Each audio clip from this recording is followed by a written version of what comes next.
Good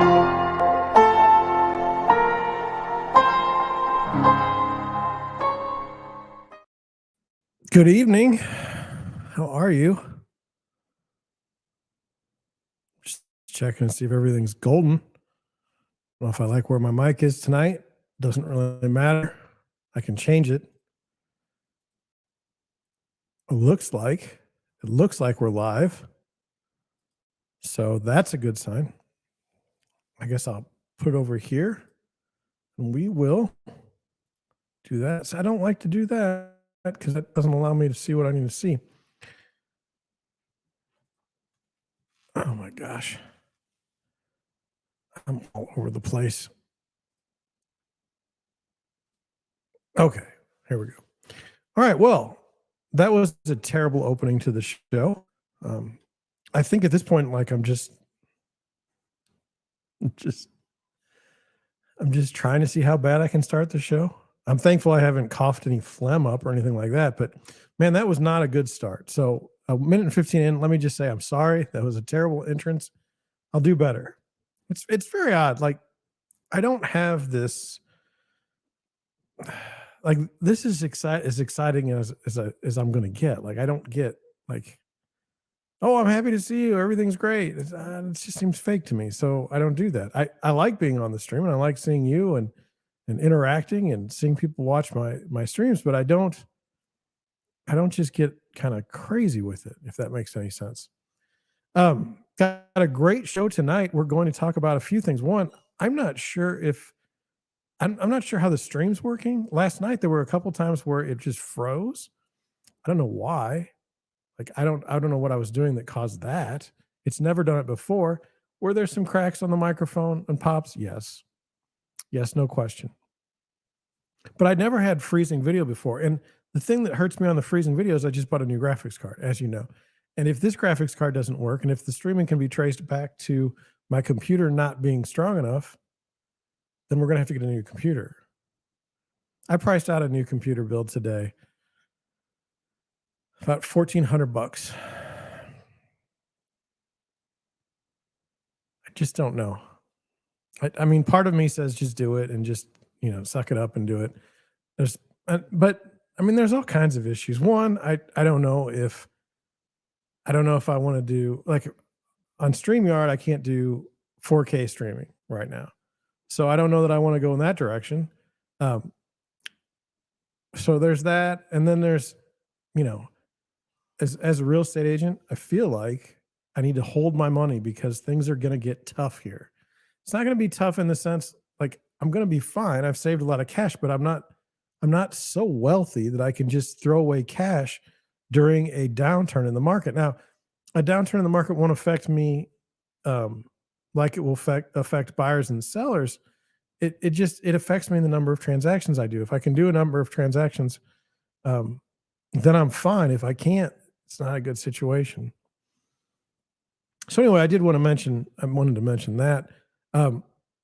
I do feel like an introduction is necessary. For those of you who don't know me, my name is John Shank, and I'm the founder and managing broker of Deerwood Realty in St. Louis, Missouri. We're a small residential real estate firm. We focus mainly on helping buyers buy homes and sellers selling theirs. At night, it just seems like that's the way it's going to be. At night, typically around 9 o'clock, I do the Deerwood Realty live stream. What is the Deerwood Realty live stream? Well, that's where I talk about popular culture. I talk about the real estate market. I talk about anything I want to because it's my stream. It's the Deerwood Realty show. Deerwood Realty and Friends podcast is the basically the podcast version of the stream. You may wonder why you don't see many guests. Well, that's because I have 141 followers, and no one in their right mind is going. I mean, I streamed to 4 people last night. Okay, so I mean, it's not like there's going to be a whole lot of guests, but someday, if you promise you'll hit the like, share, and subscribe button, I might get to be big enough where I could interview people in the real estate market in the United States, which would be a fantastic thing to do because wouldn't it be great to know what's going on in New York City right now? Wouldn't it be great to know what's going on in Miami right now?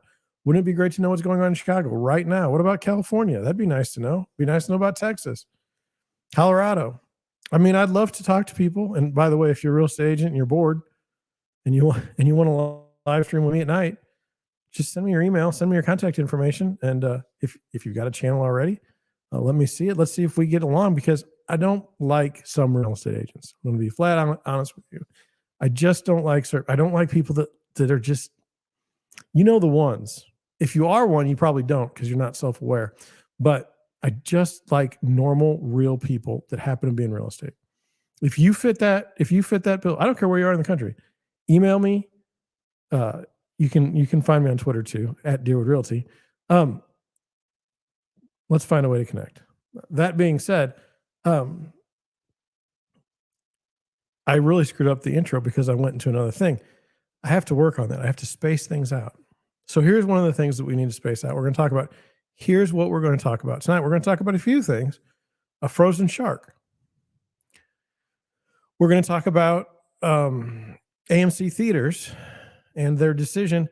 We'll just kind of go over it. I don't know. I don't really have strong feelings for that, but we'll go over it. We're going to talk about some tweets that I saw, some memes that were funny, things of that nature. We're going to talk about wire fraud. We didn't get to it last night, but how do we avoid wire fraud during the mortgage process? Are there ways? Are there ways to get it around? Are there ways to navigate that space without the security being overbearing? And honestly, with my title company, I feel like it is. Then we have two other articles. One article is an interesting question. Why are some houses seeing multiple offers and others aren't seeing any? I certainly experienced that this weekend. I didn't exactly know what to make of the situation. So that's something we'll take a look at a little bit closer. And then the National Association of Home Buyers came out with a blog post that was fascinating in the sense that they said that the buyers just aren't fully engaged. And I was just curious as to what that means. I have buyers and they're pretty darn engaged. So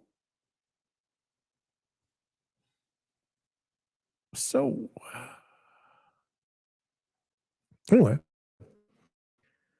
I wanted to go over some things in my own world.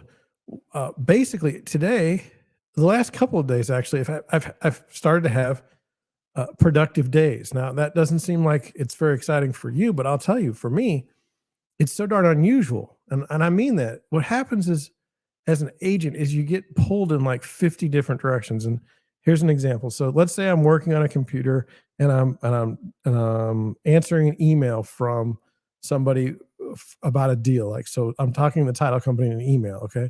Well, during that email, just me trying to type it out, I'll get 3 phone calls. Okay. I'll get 2 texts. And one of those will be about something like, can you tell me about this house? Can you tell me about that house? And this happens all day long. And so I just sit here and basically it's like I'm like a goldfish. Like I don't have any ability to concentrate or focus. And it's been that way for about a year now. I'd like to blame it all on just being busy. It's not, though. There are good parts of the business and there are bad parts of the business. And sometimes the bad parts suck up your energy, your positive mojo. Let me give you an example of something that sucked up my mojo just recently. Well, there were 2 things. One, I had a person that bought a condo, okay? And I recommended to the buyer that before we bought the house, bought the condo, it was as is. And I said, we need to get at least an occupancy inspection for this house in the county, St. Louis County, because we don't know what the inspector is going to find and we don't know what they're going to require. And you want to be able to move into your home, his home being the condo. And he said, you know what? I agree with that. That makes perfect sense. Let's do it. Well, I worked with the other agent and I ended up having to pay for the inspection, which is really cheap on the seller's part, but the seller wasn't a great person anyway, so I don't feel so bad about that. But anyway, we got the inspection. They said we need to fix like 4 things. Buyer goes through with the transaction, fixes those things on the occupancy inspection. The St. Louis County assigns a new inspector to the property, and this guy just starts writing up pages and pages of things wrong with the property. and says, you can't move in until all these things are fixed. It was one of the most vicious, wrong, terrible things I've ever seen somebody do. Totally unfair, totally unreasonable, totally against, you know, decency. I wanted to fight with the inspector, but my buyer, as smart as he is, says, "Why should I fight with the inspector? I mean, it's just going to make it harder for me." And that's absolutely right. And that's something that nobody realizes when it comes to building inspectors. I mean, you can fight, but you're fighting you're basically fighting the government at that point, unlimited resources, and they can fight as long as they. I mean, that's job protection from them. Meanwhile, you're wasting time doing fighting with them, like where you could be doing other things. So that really got me down because my buyer didn't have a good experience with the real estate process in any way. It was a terrible deal. I had warned against this particular deal. He felt more comfortable about it than I did, and so he went forward with it. Frustrating for sure. But it's like, as a buyer's agent, like, your job ends when the buyer can move in, not necessarily when the check comes in. Okay. If you do it based on when the check comes in and then you just drop somebody and leave them hanging, that's not a good real estate agent. So that put me down pretty hard. And then I had a listing. I listed it once. I listed it once. We had an offer, accepted offer. We went through the process and they backed out at some point. Put it back on the market, take it all the way to 3 days before closing.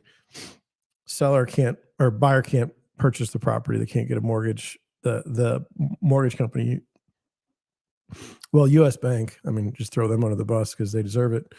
Backed out at the last minute on that buyer, which was terrible, but very hard because now I've done work twice to get this thing sold and I haven't. So then I listed it a third time, got it under contract, and maybe it closes soon. But I mean, I put a lot of, I'm an emotional person in the sense that I understand that real estate is emotional, and there's some times where it's just like crushing. And certainly the last couple times when I've tried to do things, and then you've got all these other issues. What I would say is other issues. You got just random things that come up that you got to fix. Remember, we had the horrible. I went to improve the stream by buying the Rodecaster Pro 2, and it was just a nightmare. I still don't have my buttons set up. I want to set them up, but I don't know how, and I haven't had time to really look into it. I should probably do that soon. My Rodecaster is filled with dust right now. It's embarrassing. And like, even personally, we had some disappointments. We had the sewer lateral did not make it. And so that was from November all the way until last week. That hurt. Then we had the refrigerator go out on Friday. Here's the latest report on the refrigerator. After yesterday's massive stream about refrigerators and just how wild that situation is, I do have confirmation that Thursday the tech will be out. Now, I've priced all the parts before he gets here, and I don't have a good number for the Freon, whatever, or the refrigerant, I guess we call it now. It's no longer a brand named Freon. We should be able to find out soon what's going on with this refrigerator. I'm telling you, if it's less than $1,000, I'm fixing it. I cannot get a better refrigerator right now in the market for the price. I like my refrigerator. I don't know. I want to say I'm not proud of it, but I am proud of it because I like the refrigerator. I don't want to get rid of it right now. If I do have to get rid of it, I think I'll be okay because I have a closing on Friday scheduled, and I'm going to show houses on Friday. And, if I can make it maybe in a little bit, like 2 more weeks, we can find out about my car transmission, which is also really sad and depressing. But anyway, so today was a productive day. And why was it a productive day? I just was able to work without a bunch of things hijacking my day. And that's key. I want to work more towards that. I mean, for the first time in months, I set my live stream up this morning, so that I mean, I didn't set up the news part of it, but I set up the like in the YouTube and in on the website and everywhere. It's all set up. It was all set up this morning, so everybody knew that we were going to have a stream tonight. If you've joined the stream based on the notification, well, then thank you, thank you. So productive day. Didn't have to show you houses. I've shown houses Friday, Saturday, Sunday, Monday. I think today's Tuesday. It is. So no houses to show tonight. That's good. Got to show some houses Friday night. Probably show some stuff in between. But anyway, productive day. So, I think we should get into the meat. Now, look, if there is problems with the what do I want to say, with the feed, let me know. And then if I see problems with it when I see it on the replay tomorrow, I will look to figure it out. I think it's possible. I mean, my computer right now is not straining at all. I mean, I can hear it. It's not the fans aren't going wild or anything like that. I don't know. I just wanted to share that with someone. Why not you? Let's get into the news for the day.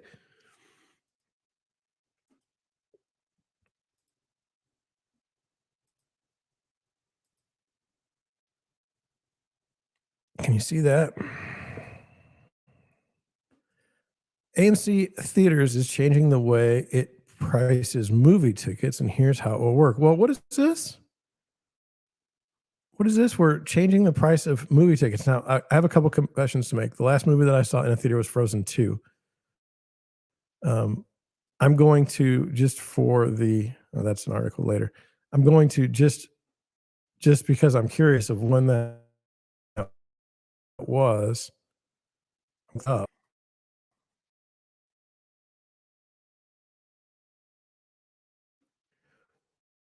Came out in 2019. So movie theater. I don't frequent the movies. I don't know why. I guess really they don't speak to me. I don't know that there's movies made for, that we don't see the kind of westerns that I'd be interested in. The car movies are with stuff I'm not really interested in. There are many topics that are shown in movies now that are not they're awful heavy for a 2-hour movie. I don't really want to leave more depressed than when I go in. I mean, we have YouTube now, we have Netflix, we have, Hulu. We can watch movies all the time. It's not like it used to be. And so I don't go to movies very often. Now, AMC was one of those Wall Street, I don't know what it was called. Let me remember. Let me go back and figure this out because I think it's I think it was on Wall Street Bets. Yes.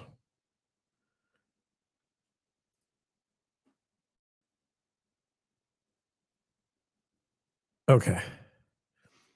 So the whole thing on Wall Street Bets was, I remember AMC was one of them, and that and like GameStop. And anyway, I think that changed the dynamic of that company. I think it was a dying company. I do think it was a dying company. I mean, the medium was dying. But anyway, the last time I was they had this like the main theater. I'm telling you because maybe it's better for you wherever you are with the theater. But they had like these leather reclining chairs, and you could buy alcohol, and it was like it was not that experience that I'm used to with just those red seats that are dark and I don't know. Putting something in the comment section to help people. Um, All right. So let's look into this, see what this is about. Updated Tuesday, February 7th. Okay. It says, want to grab a seat in the house at your next screening of Avatar? Get ready to pay up. So the answer to the question is no, I don't want to see Avatar in the movie theater. I don't have any interest in it. AMC Theaters, the nation's largest movie theater chain, has announced plans to change the way it prices tickets.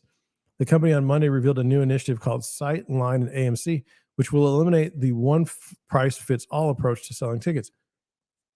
I think that's unfortunate. I'll tell you another thing about myself. I don't like to sit next to people when I'm going to a movie. Like, I don't want a strange person sitting next to me that I don't know. I don't really want a strange person sitting behind me. I don't want a strange person sitting in front of me, but if that's the way it has to be, okay. I like to just kind of have my space. So I typically don't go to movies when everybody else goes to movies either. Under the new model, AMC will divide up an auditorium seats into standard sightline, value sightline, and preferred sightline tiers. The standard seats, which AMC identifies as the most common in auditoriums, will be available for the normal price of a ticket. Value seats are identified as those in the front row and will be sold at a lower price than a normal ticket cost. Now, look, there was uproar about this yesterday. I mean, people were just very unhappy. I'm not in that situation. I don't. I mean, I don't know what a movie theater ticket even costs. Okay, I have no idea. I'm sure it's not what it cost when I was. We used to go to the dollar show. I don't think that there's such a thing. Okay, so that's part of it. And then I don't know. I've never wanted to sit in the front row of a movie theater. I mean, I've always wondered why you even have. I mean, why even have the seats there in the first place? Anyway, value seats are identified. Those in the front one will be sold at a lower price than the normal ticket cost. Okay, so here you go. Here's how this looks. It says the value sightline, like right here, even in the back, you've got it. Standard sightline, so you've got it on the sides in the first three rows, and then preferred sightline, like right in the middle.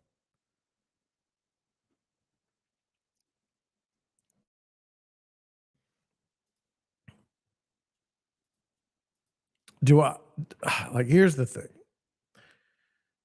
Again, like I don't know if this still happens, but as kids, you could go to one movie and then when it was over, just walk into another one. It was awesome. So is that gonna affect that? Does it maybe that's already happened? I don't know. Let's continue with the article. Maybe we'll get some more insight. It says moviegoers who select seats in the middle of the auditorium will hit with a preferred sightline upcharge, which AMC describes as a slight premium in price. All right.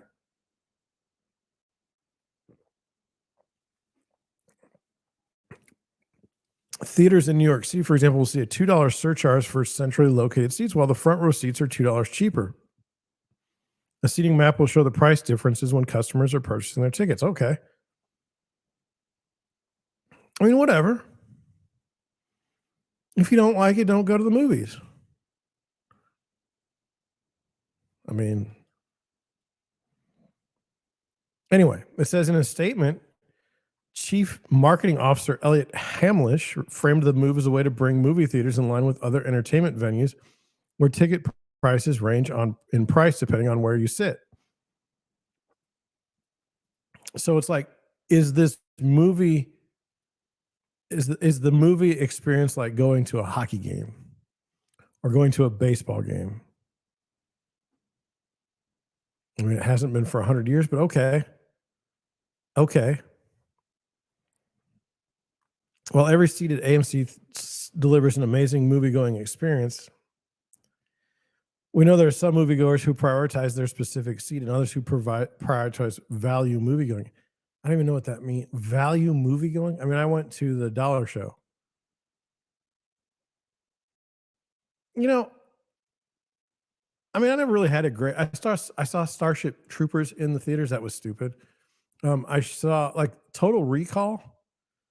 That's like this is great for me because I'm reliving my past. When did Total Recall come out? You remember that movie? That was with Arnold Schwarzenegger, I believe. Total Recall came out in 19.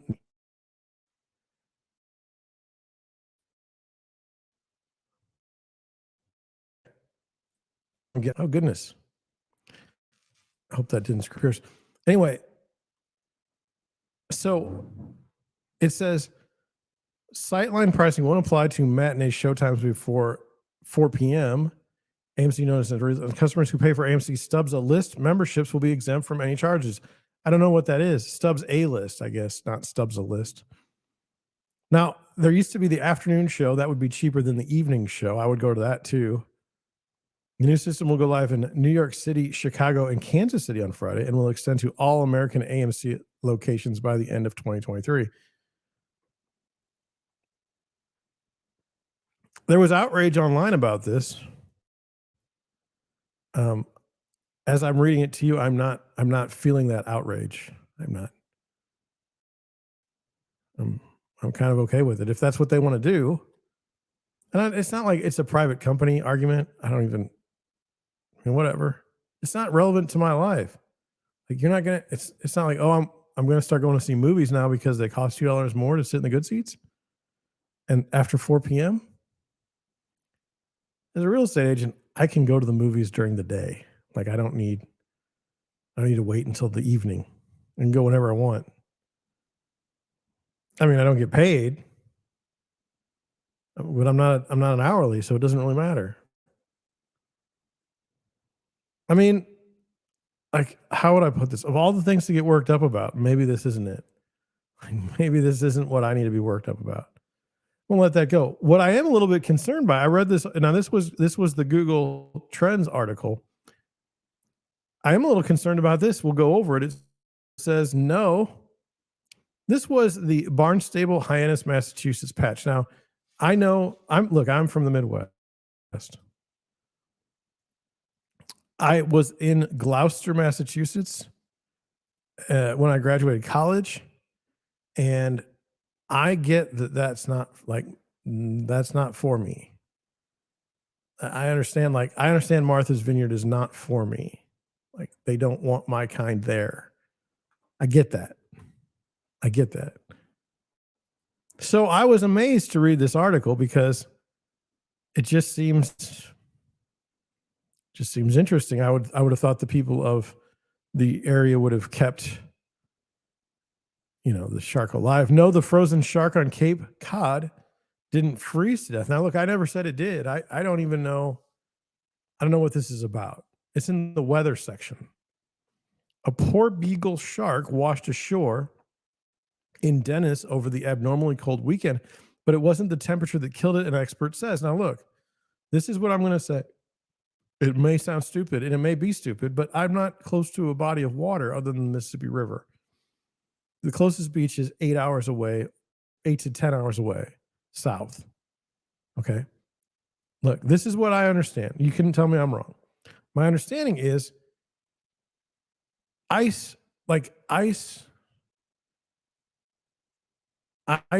will not form at the same temperature as freezing if it's full of salt. So you could have a situation where it's cold, but the water isn't frozen because it's below.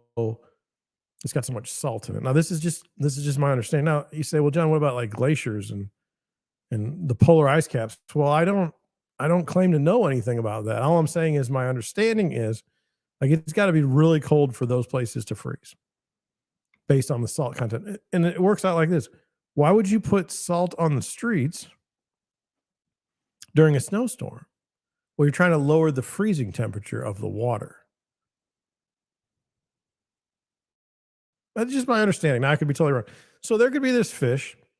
I mean, I can see how people can screw this up. There's a shark, and he's swimming around, and like it's so cold, he just freezes into an ice cube. It just doesn't seem likely. Like, it just like that doesn't seem to be how nature works. Based on, like you'd think the shark would be like, oh, it's kind of cold here. I'll just swim somewhere else.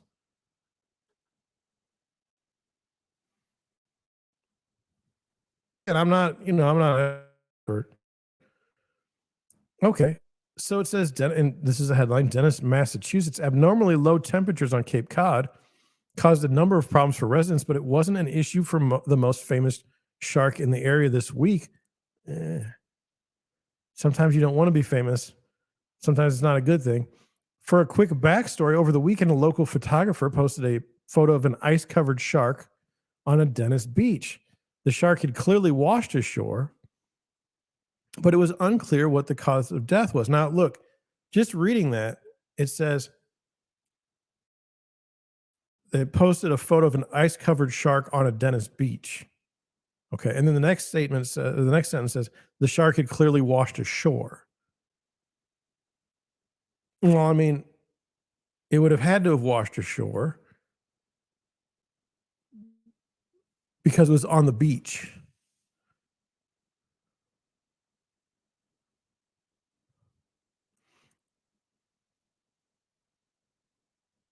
With temperatures in the negatives and wind chill numbers in the negative 30s, it's easy to understand why Cape Cod residents thought the shark may have frozen to death, but an expert on the Cape clarified that isn't the case. Now, look, I'm just not sure about this. Why would it be easy to understand why Cape Cod residents thought the shark may have frozen to death? I mean, the shark was on the beach. Here's the shark. Doesn't look so good. But I don't even know if that's right, because we'll get into it. It's even grosser than that. The guy wrote, ice contains no future, just the past sealed away. As if they're alive, everything in the world is sealed up inside, clear and distinct. Ice can preserve all kinds of things that way, clearly. That's the essence of ice, the role it plays. Look, some guy took a picture of a dead shark and put something underneath it on Instagram. I don't know. I mean, great. You took a picture of a dead shark. I mean, if that's what you're into, I mean, who am I, right? I mean, I've posted things like I posted a picture of the dog next door, a cute dog. That was in 2019. Said it looked like a garden gnome. Not many people liked it. I think like 4.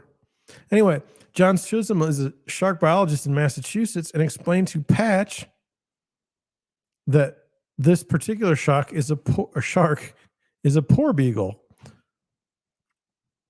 Well, now that's weird. Like, watch this. Hey, expert shark man. Yes. This shark here, it froze to death. Expert shark man says, no, it's a poor beagle. It's not an answer to the question, or even like adding to the statement. Poor beagles are common off of Massachusetts year round, meaning that the cold is no bother to them. Well, we don't know. I mean, they could get chilly. They might like a shark blanket. The shark is built for cold water, and though it was found frozen on the beach, that was not the cause of death, said Chisholm. It washed up on the beach, then froze. We're not sure whether it was sick or if it just had bad luck getting stuck in shallow water, then stranded by the tide.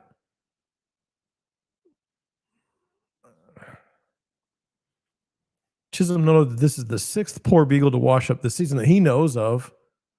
How do we know? It could be more. This poor beagle, Chisholm said, has its tail, dorsal fin, pectoral fin, and teeth removed after it washed ashore, which is illegal according to state and federal regulation. Now, look, do you think that the person or perpetrators of this illegal act didn't know that it was illegal, and yet they still did it anyway? Laws of God, laws of man. The shark shouldn't be confused with the North Atlantic white shark that populate the waters off Cape Cod in the summer. Well, I was not, I'm not a big shark guy. Like, I don't know anything about them other than they look like sharks. That hammerhead shark looks a little weird to me. But like, some people are like, oh, I got some shark teeth, or I got a jaw of a shark. I don't need any of those things.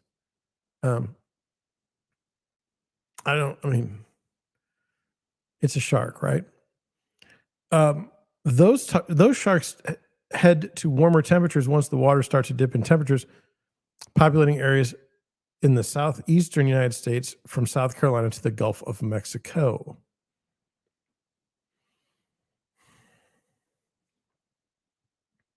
I like the word populate.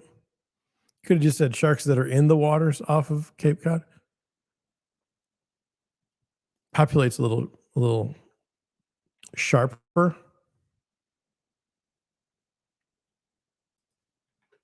We'll move on. Deerwood Realty, this is the Deerwood Realty page. It's not acting right tonight. Oh, why am I slow?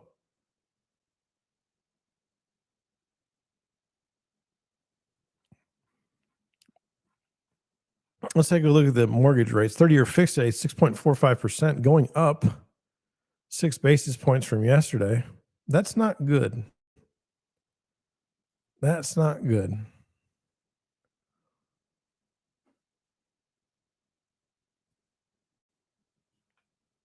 I would just like a stable, balanced rate for a sustained period of time on the 30-year fixed. That would really be helpful.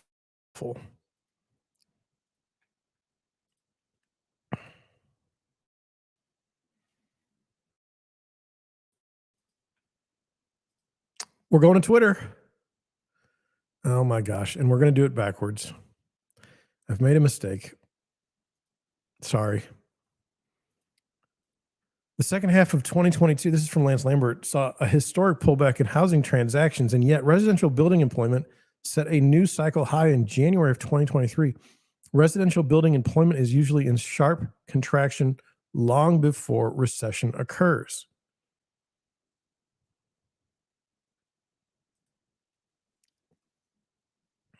So, like in 2006, you see the employees going down.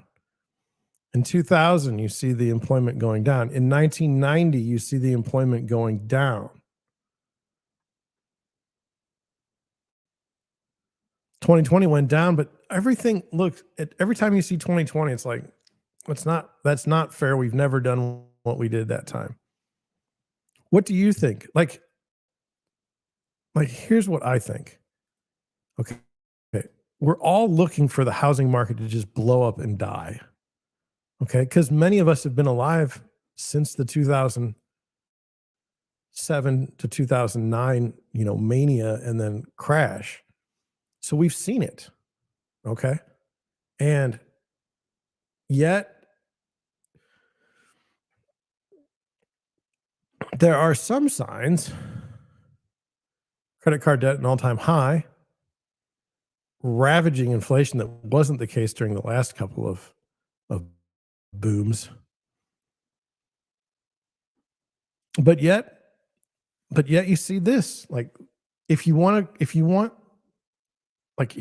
have a recession, you need to have the construction employment, going down, and it's not. I'm going to retweet that.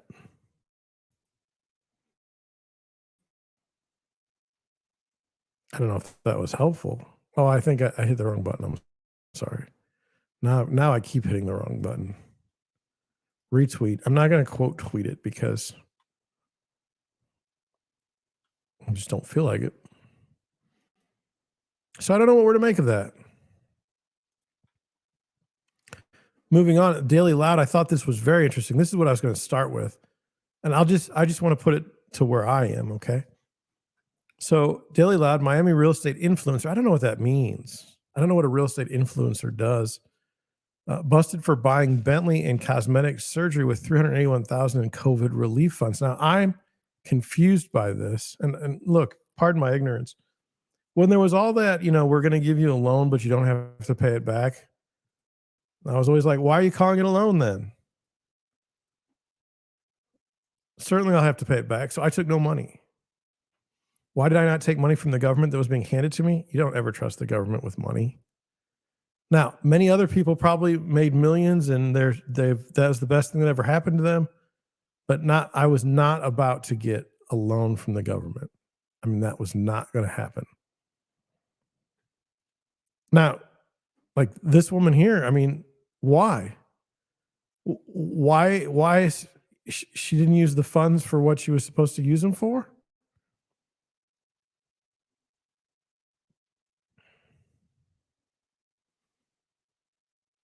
I mean, what do you think? I don't know.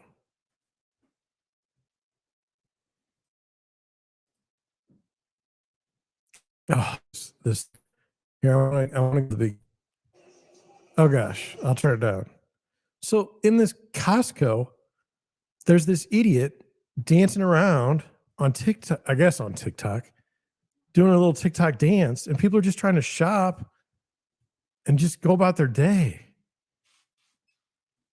And it's just stupid. It's not even funny. And this guy writes, I wish our founding fathers could see the progress we've made. That's absolutely right. You know, this whole country was based on like an educated populace, and then you have this. I mean, seriously, like who comes up with this stuff? I'm going to go to Costco and I'm going to dance around and be. It's just dumb. Now, look, maybe you're maybe you're of an age where this is like appropriate for you. Like, maybe you think this is the best thing that's ever happened. Like maybe you're like, I can't wait to follow this girl, and you know, maybe she'll do more dances. Like maybe she'll do a dance in Target. Maybe she'll do a dance at the DMV. You know, I mean, there's a poor old guy with his little mask on. He's like, look, I don't know what you're doing, but I just want to get over here to the laxatives. So stupid. So sad. I had to get off that. It was making me ill. Like it's hurting my eyes, the stupidity. Now look, I'm trying to tell you about sharks not freezing on an ocean, like because the water's got salt in it. And then I mean, I could be wrong. And then we got that. Anyway, this was interesting because here, let me explain my predicament. Okay. Like I'm a real estate agent. I'm a real estate broker. I want people to be able to buy and sell houses in a free market. Okay. Not free meaning like it's free to be in the market, but like the market's not being like manipulated, but it clearly is being manipulated. Okay. And so I'm part of a group. I'm a realtor. I pay money to be part of the boards of the places in which I work. This is not a criticism. It just is fact. Okay. And many of the housing bears, and it's okay to be a housing bear. Don't get me wrong. I get it. They look at the National Association of Realtors and they're like, well, you're just an organization to promote whatever's best for real estate agents, which is true, hopefully. And when they don't do that, I get irritated with them because I feel like that's their job. Promote real estate agents. Help us. Now, the argument then goes on to say that the National Association of Realtors they manipulate data and they only put out data that is beneficial for the real estate public. And I don't agree with that. I don't agree with that thought. There's a difference between like advocacy and straight up making things up. They really, I mean, can they be wrong about their predictions? Yes, all the time. But so can anybody else. It doesn't matter. And you say, well, they should know better. I don't believe in the expert complex. I never have. I mean, if forecasting was so easy and so precise, we'd all be millionaires. And why aren't we? But anyway, it says that the NAR research put out, there's finally a light at the end of the tunnel for many Americans as they now earn more than the income needed to purchase a mid-priced home. With rates falling below 6.1%, many Americans earn annually about $5,000 more than the qualifying income. Like, that's sad. Like, that's sad. Like, there should be more space there so that they can, that's what the argument is there should be some more space there.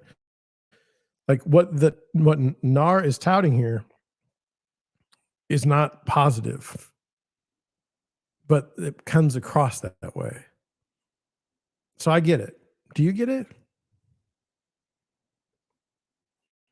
Okay. I thought this was right. Now that the mania has abated, people are waking up to the fact that almost no one will be able to afford these homes. And in certain cities like Austin, it ain't looking good. Bloomberg article, it now takes roughly 13 years to save for a down payment in New York. Well, that's not good. Is it? See, like, affordability is a problem. If you can't afford the house,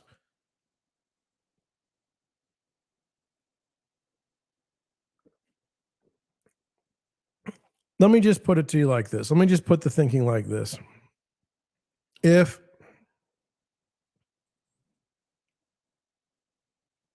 you want to make, if you like, here's the argument. Let's just say, like, what if, and I don't want to be conspiratorial, what if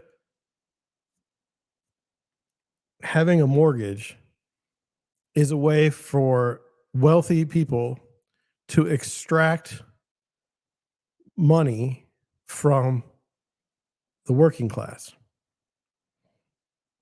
What if the minute that you buy a home, it's set up to where you're never going to be able to pay it off? And so for the rest of your life, you're in indentured servitude just to own a mortgage and the ability to pay taxes on that mortgage for the house that you live in. And I'm not saying there's this global conspiracy to do that. What I'm saying is what if that's really the case?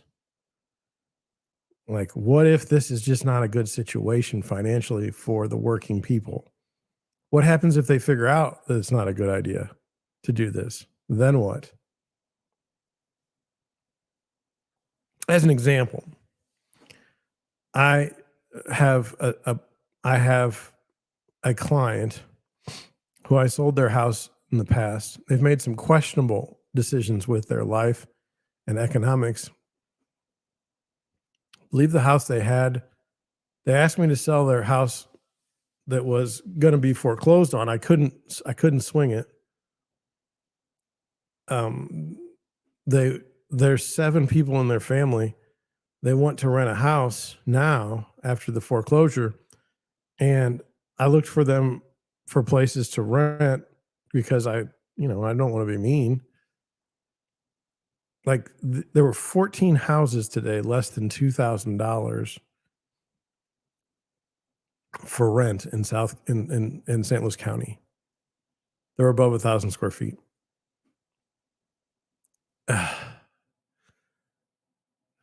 Like, my lending friend tells me that people are paying car payments that are over $1,000. If you've got a car payment over $1,000 and you're trying to rent a place or have a mortgage payment of $2,000, so let's just do quick math. I think it's $36,000 a year that you have to bring home just to make those payments. Okay, now I don't know what the median job wage is anymore or anything like that, but man, that's minimum. You got to make minimum 36 just to clear, and that's after taxes. So what are we talking about? Like 42, 45, maybe more? And look, I mean, kids are getting out of school right now and they're making 70, 80 grand a year. It's certainly a different time, but that all catches up with people. Shlomo Chopp, I wanted to go over this because I thought it was interesting. He's a commercial real estate investor, I believe. I live in the Hudson Valley. I needed to hire and must have an office. I commute 2 hours a day to my New York City office. Somebody writes, do you in general think the way you've always done things is really the only way forward? He says, no, I just don't believe that every reinvention is viable. Somebody writes, you have access to a broader labor pool now because of distributed work. You don't just need to tap the LIRR crowd. You can take advantage of that and still have people in for the stuff that matters. Why would you fight that so forcibly? Think about the upside. He writes, I'm telling you, as a matter of fact, that in my business and many others, working remote does not work. For some, it works out well. For others, it works so well that it can be remote out of the country. My business, I'll tell you what, nothing said return to normal like this weekend when I met some buyer clients for the first time and we met at Starbucks over coffee and we talked about, their goals, who they are as people. And it was a good exchange. Like, I do better. Like, I am not like, if you call me on the phone, I don't hear well. I especially don't hear the ranges well, like the high and the lows. And I mean, I got nothing on the phone. I can't really understand like who you are on the phone. I got to kind of see you in person. And then if I'm on Zoom, it's like, well, this is terrible. It's so imperfect. I don't want to be on Zoom. I want to meet people. I want to see their reaction when I say things so I understand who these people are. These are my clients. I want to know more about them. You don't get that closeness. You don't get that understanding on Zoom. So, I mean, real estate is a relationship business. No question about it. If you don't have a good relationship with your buyer or seller, they will find someone else with whom to have a better relationship. For whom? I don't know, but they will find someone else.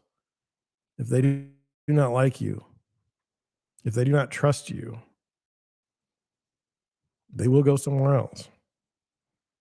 So I'm with Shlomo.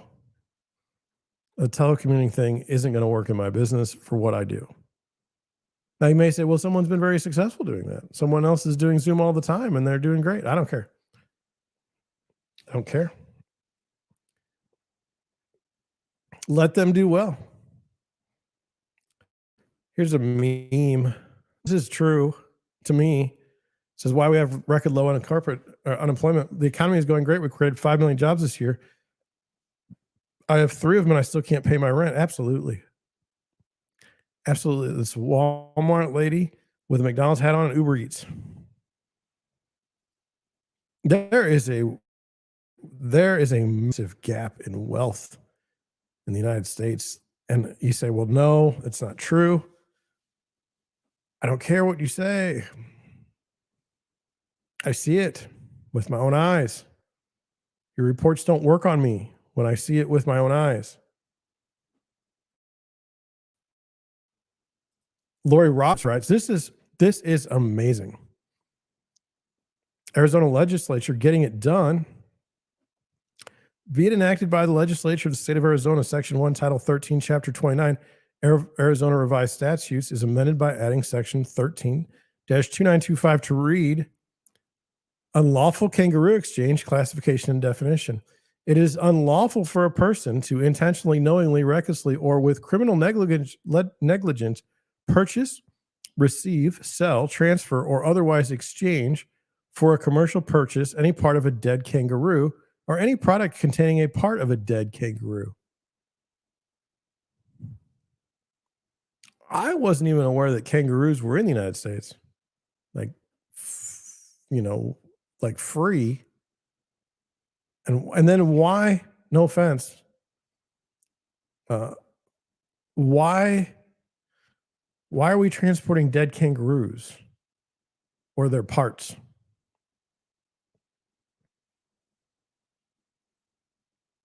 A violation of this section is a class 1 misdemeanor, and it's just a misdemeanor? Somebody in Arizona at some point in time had a trunk full of dead kangaroo body parts and was trying to sell them, and that's all they get is a misdemeanor?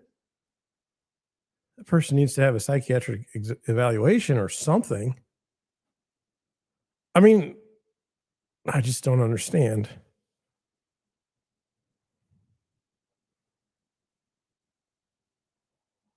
And here's the thing. For the purposes of this section, kangaroo means any of the following: an Ostfranter rufus, commonly known as a red kangaroo, a Macropus giganteus, commonly known as an eastern gray kangaroo, a Micropus fulgensius, commonly known as a western gray kangaroo, or 4, a Diffrantia robustus, commonly known as the common wallaroo.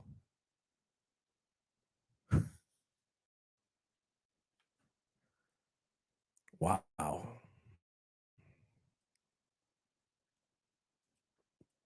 Let's get to some articles, shall we? It's getting late. I might not get to them all tonight. I'm sorry. Oh, I did it wrong. Oh, man. Here, let me fix this. I do want to do this because I think it's a public service announcement, okay? Seriously. That's why. It frightens me. Very worth more wire fraud. I think it's helpful. I think it could be helpful. Once you get scammed when you're buying a house. After what seems like an attorney, you're finally ready to close on your dream home. You're excited, you're stressed, and chomping at the bit to sign on the dotted line. But during this time, it's easy for even the smartest home buyer to get distracted and scammed. Absolutely. You're so stressed from just buying this home that you're not paying attention to the details. Fraudsters take advantage of diligent home buyers anxious to close by duping unsuspecting buyers into wiring them down payment and closing funds. Wire fraud is a very real thing that people need to be aware of, and it's happening more and more over the last several years, says Michael Pirna, a real estate agent, CEO of the parent team at Detroit. Here's the critical information so you can hang on your money in your dream home. Okay. Anyone can be the victim of wire fraud. We know you're a smart cookie with all your home buying papers under order. Unfortunately, mortgage wire fraud can happen to anyone. Pirna himself was a witness to mortgage fraud a couple of years ago. Another broker that had a buyer on one of our properties received fraudulent wire details. The money was gone out and out of the United States in a matter of minutes. When the home buyer ultimately got the down payment back, the deal fell apart. The sellers moved to a backup offer, and the home buyer missed out on the house. That would suck. That would suck so bad. Oh, how scammers work. Like most online scams, mortgage wire fraud begins with hacking and phishing. And fraudsters don't start by hacking on the customer side of the equation, but on the vendor side, said Daniel McBride, a licensed private investigator at American Eagle Investigations in New York City. And that vendor is almost always the closing company. Scammers hacked in the closing company's website, database, and server. Then the malicious parties have access to all the company's prospective customers and their contact information. Interesting. How fraudsters try to trick you. Once the title insurance company's secure email is hacked, that seems like an oxymoron, if that's what the right word is. Insurance company's secure email is hacked. Well, then it's not secure. Even tech-savvy homebuyers can be fooled. Scammers use the closing company's email formatting, aesthetics, and signatures to make everything look legit. No, that's absolutely right. I mean, I know, like with my buyers, we would normally work with the same title company every time, and not necessarily the same lenders, but definitely the same title company. And I know who it is, Pam and Stephanie. Like, if you get an email from Pam or Stephanie, you're probably going to do whatever they say because that's who's running the show. Now, sometimes Stephanie's out, sometimes Pam's out, so somebody will be covering for them. I don't know all the ladies' names in the office, but they're all very nice people, and I would believe them. For instance, the logo, company website, signature line, and domain name could be almost identical to the real closing company. Well, that's a phishing scam we've seen. I mean, how many times have you seen an email from Apple that isn't really from Apple? The email address might be very similar to the title companies, but just different enough that we don't notice a .com instead of a .net. Any difference from a past email is a sign you might be a victim of fraud. It says when scammers strike, first fraudsters find homebuyers in the final stages of buying a home. Then they send an email with new instructions for wiring the money to their account. Quite often, the reason for the email seems plausible, a new closing date, for example. And it's easy for you to get distracted amid the whirlwind of activity in the final days leading to the closing and not notice the email looks any different from past correspondence. For added measure, the thieves use wording that creates a sense of urgency for you to act quickly. A few clicks later, your closing funds, down payment money could be wired to the fraudster's account and gone without a trace. And that's the issue. I mean, if you're buying in cash, that's one thing, but most people aren't buying it with cash. So they have a mortgage. So you're not going to lose out on the mortgage because that's the bank. You're going to miss out on your down payment, and they can be sizable. I mean, 20% down on a $350,000 house is a good chunk of change. It's worth the scam. How to avoid mortgage wire fraud? Okay, well, tell me. As the cliche goes, knowledge is power. The best way to avoid scams like this is discuss the closing process with your real estate agent and title company when you meet them together for the first time. Well, I think that's true. I think like if one of my buyers said, "Hey, I got this weird email. What do you think about it?" I'd be like, "Please don't send it to me because I don't want to get hacked."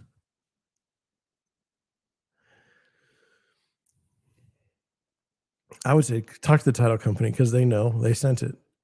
Here's some other important tips. Get detailed instructions if you're expecting an electronic signature request from the closing company via email. Ask them what platform they're using, get the exact email address it will be coming from, and request a follow-up call after you sign it. That's required at the title company I use. You're required to do a follow-up call when you give out your financial information. Stick with the initial contact methods. Getting a text or email from a random number or email address saying they're your title company with a new phone or email is a big red flag. I believe that. That would be noticeable. Watch out for urgent messages. If you suddenly start getting emails saying there's a pressing change on how you're paying for the closing, immediately call the title company before clicking on anything. I agree with that too, because my title company, Stephanie, my closer, she is very good. She does not do things urgently like with you. Like she gives you plenty of time to answer questions and do things. So if she were like, "John, it's urgent. You need to send money now," I'd be like, "There's something totally wrong about this." It says, be leery of emails that say wire instruction revision. There's never there's never a revision. Never engage with any email or text that discusses any changes. If someone is suggesting a change different from what you were instructed, call your title company immediately. Do not email them. Also note that wire instructions never come from a real estate agent or a mortgage company. That's true. I will never ask you for your wire information. I don't want it. I don't want it. And mortgage company, I don't think they want it either. Agents should never give wiring instructions to their clients, and mortgage companies shouldn't either, only the closing company. It's not that your agent or lender would do this, but a scammer could send an email that looks like it's from them. Either way, ignore it and report it. I agree. I agree. This was good. I thought it was beneficial. I thought it was helpful. I feel better after having read it. How about you?